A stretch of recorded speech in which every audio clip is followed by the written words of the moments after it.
नमस्कार, स्वागत है आपका अपने YouTube चैनल एलकेस बायो हब में।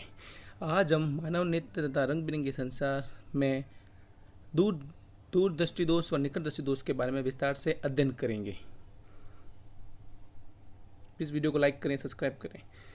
क्या आपने कभी ऐसा सोचा है कि वह व्यक्ति जो अखबार पढ़ने व दूर स्थित वस्तु को देखने के लिए चश्मे का प्रयोग करता है? आपने लोगों को देखा होगा कि व्यक्ति अखबार पढ़ने के लिए तथा दूर की वस्तु को देखने के लिए चश्मे का प्रयोग करते हैं। तो वो चश्मे का प्रयोग क्यों करते हैं?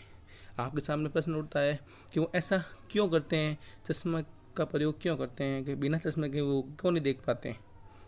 तो इस तरह के व्यक्ति चश्मे का प्रयोग इसलिए करते हैं क्योंकि वे पास व दूर स्थित वस्तु को सुस्पष्ट नहीं देख सकते, क्योंकि उनकी आंखों की समझन क्षमता कमजोर हो जाती है, जिससे अभिनेत्र लेंस फोकस दूरी को व्यवस्थित समायोजित नहीं कर पाता है। इसलिए प्रतिबिंब रेटिना पर नहीं बनता है, जिससे वे वस्तुओं को सुस्पष्ट नहीं देख पाते हैं। इसे दृष्टि दोष कहते हैं। हम पिछली कक्षा में समझन क्षमता का अध्ययन कर चुके हैं। समझन क्षमता की अभिनेत्र लेंस की वह क्षमता जिसके कारण वह अपनी फोकस दूरी को समायोजित कर सकता है, उसकी समझन क्षमता कहलाती है।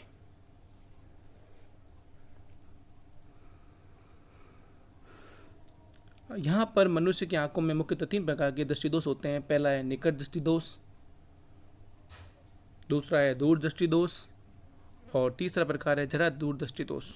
हम पहले प्रकार के दृष्टि दोष को समझने की कोशिश करते हैं, जिसे हम निकट दृष्टि दोष कहते हैं या मायोपिया कहते हैं।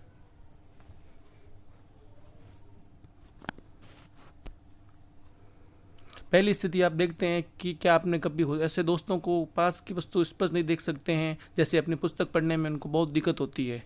तैसे दोस्तों का आपने देखा ही होगा कि वो अपनी पुस्तक भी स्पष्ट रूप से नहीं पढ़ पाते हैं।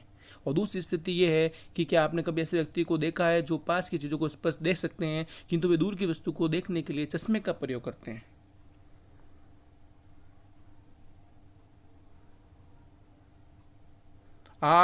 आपने अपने बहुत से दोस्तों को देखा होगा कि जो कक्षा में अंतिम बेंच पर बैठते हैं तो उनको बोर्ड पर लिखा हुआ उसको स्पष्ट नहीं दिखाई देता। ऐसा क्यों होता है? यह एक तरह का दृष्टि दोष होता है, जिसे हम निकट दृष्टि दोष कहते हैं। इसको इंग्लिश में मायोपिया कहते हैं। निकट दृष्टि दोष में आप पास की चीज़ें तो स्पष्ट देख पाते हो, लेकिन दूर की वस्तुओं को स्पष्ट नहीं देख सकते। क्या आप जानते हैं इस तरह के लोगों को कैसी समस्या का सामना करना पड़ता है? जैसा कि हम जानते हैं कि सामान्य मनुष्य का दूर बिंदु अनंत होता है। हम दूर के बारे में पहले अध्ययन कर चुके हैं कि वह दूर बिंदु जहाँ तक आप किसी वस्तु को सुस्पष्ट देख सकते हैं उसे दूर बिंदु कहते हैं। यदि आपकी आंखें सामान्य है तो प्रतिबिंब रेटिना पर बनता है और आप वस्तु को स्पष्ट देख पाते हैं। चलो एक चित्र में देखते हैं कि सामान्य आंखों के लिए दूर बिंदु ओ डैश पर है, किंतु निकट दृष्टि दोष युक्त आंखों का दूर बिंदु ओ पर है।